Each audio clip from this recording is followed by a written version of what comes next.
கர்த்தரும் இரட்சகரும் மீட்பெருமாயிருக்கிற ஆண்டவர் இயேசு கிறிஸ்துவின் நாமத்தினாலே அவருக்கும் அன்பின் வாழ்த்துக்கள். தேவன் தாமே ஒருவரிலும் மகிமையானதை செய்து மகிமைப்படுவாராக. இந்த நாளிலேயும் ஆண்டவருடைய ஆலோசனையாக யோபு 35வது அதிகாரம் அதனுடைய 13வது வசனத்தை நாம் வாசிக்க இருக்கிறோம்.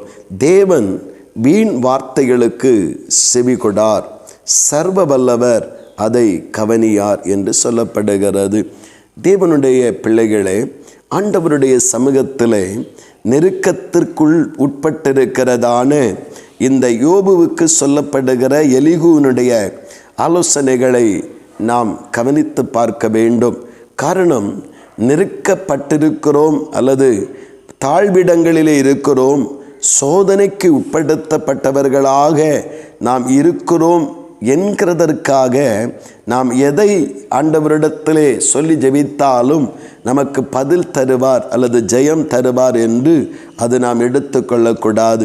ஆண்டவருடைய சமூகத்தில் எழுதி சொல்லுகிறார், தேவன் வீண் வார்த்தைகளுக்கு செவிகொடார். அப்படியானால் நெருக்கத்தில் இருக்கும் பொழுது அல்லது உபத்திரவங்களில் இருக்கும் பொழுது, பலவிதமான பாடுகளுக்குள் இருக்கும் பொழுது நாம் சரியான வார்த்தைகளை சொல்லி ஜெபிக்கிறவர்களாய் இருக்க வேண்டும். இயேசு சொல்லும்போது கூட, நீ ஜெபிக்கும் போது வீண் வார்த்தைகளினாலே உங்களை அலப்பாதபடிக்கு என்று அவர் சொல்லுகிறார். அப்படியானால் ஆண்டவர் நெருக்கத்தில் இருக்கிற நாம் உண்மையான அந்த நிலைகளை ஆண்டவருக்கு எடுத்து சொல்ல வேண்டும். தேவையற்ற வீண் வார்த்தைகளினாலே கர்த்தர் நம்முடைய சூழ்நிலைகளை அறியாதவரை போல நாம் தேவையற்ற வார்த்தைகளை உபயோகப்படுத்த வேண்டிய அவசியமில்லை. அப்படியானால் அது நேரத்தை நாம் விரயமாக்கி கொண்டிருக்கிறோம் என்பதை பொருள்படும். அதிகமான ஒரே காரியத்தை கர்த்தருக்கு தெரியாதவரை போல, அந்த விஷயங்கள் தெரியாதது போல நாம் திரும்ப திரும்ப அந்த காரியத்தை குறித்து அநேக வார்த்தைகளை சொல்லி நாம் விண்ணப்பம் ஏறெடுப்போம் என்றால் கர்த்தர் அதை அங்கீகரிப்பதில்லை. தேவைக்கேற்றபடி கருத்தாக நெருக்கத்தின் நடுவில் கண்ணீரோடு கூட அல்லது பாரத்தோடு கூட அந்த வேதனையின் அந்த உடைக்கப்பட்ட இருதயத்திலிருந்து வெளிப்படுகிற அந்த வார்த்தைகளினுடைய அந்த மகிமை, அது ஒரு கருத்தாக தேவனை கவருவதாக, தேவனுடைய அந்த இரக்கத்தை கொண்டு வருவதாக நம்முடைய வாழ்விலே நம்முடைய வாயின் வார்த்தைகள் மாற வேண்டும். நாம் அதிகமாக ஏதோ போட்டு ஸ்தோத்திர வார்த்தைகளை ஜாலத்தை பண்ணுவதனாலே கர்த்தர் பதில் கொடுக்கிறவர் அல்ல. தேவனுக்கு முன்பாக நாம் செலுத்துகிற அந்த ஜெப தூபத்தை, ஜெபத்தினுடைய அந்த பலிகை நாம் வீண் வார்த்தைகளோடு கூட செலுத்தாதபடி செம்மையான நேர்த்தியான வசனங்கள் உட்படுத்தப்பட்ட அந்த வார்த்தைகளை தேவ சமூகத்தில் விண்ணப்பங்களாய் ஏறெடுப்போம்.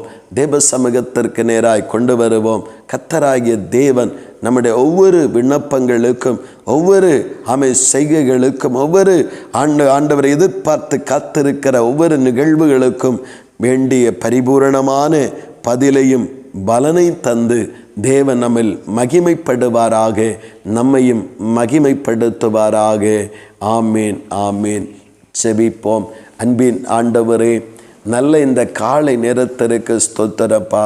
தேவனே, நாங்கள் நெருக்கத்திற்கு உட்பட்டிருக்கிறோம் என்று சொல்லி வீண் வார்த்தைகளை ஏராளமான வார்த்தைகளை அந்த காரியங்களுக்கு, அந்த தேவைகளுக்கு அல்லது அந்த சூழ்நிலைகளுக்கு சம்பந்தமில்லாத வார்த்தைகளை சொல்லி ஆண்டவரை அதிகமான நேரம் ஜெபிப்பதைப் போல நாங்கள் எண்ணிக்கொண்டாலும் வேதம் சொல்லுகிறது, வீண் வார்த்தைகளுக்கு தேவன் செவி கொடுப்பதில்லை. ஆமாண்டவரே, எங்கள் செபங்கள் வீண் வார்த்தைகளாய் மாறிவிடக்கூடாதப்பா.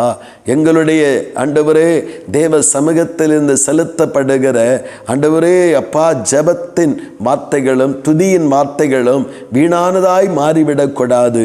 அது ஆண்டவரிடத்திலிருந்து பதிலையும் பலனையும் கொண்டு வருகிறதாய் மாறும்படிக்கு கர்த்தாவே, ஆண்டவரே, கர்த்தர் பரலோகத்தில் இருக்கிறீர், நாங்கள் பூமியில் இருக்கிறோம். எங்கள் வார்த்தைகள் சுருக்கமாக, ஆண்டவரே, கருத்தாக, ஆழமாக, ஆண்டவரே, உடைக்கப்பட்ட நிலையில் நாங்கள் ஆண்டவரே அந்த நொறுங்கின இருதயத்தோடு ஜெபிக்கிற அந்த உண்மையான ஜப அனுபவத்தை தாரும். கத்தரப்படியே செய்த ஆண்டவரே உம்முடைய கிருபையினால் நிரப்புகிறபடியாய் ஸ்தோத்திரம். இயேசு கிறிஸ்துவின் மூலம் செபிக்கிறோம் ஜீவனுள்ள நல்ல பிதாவே.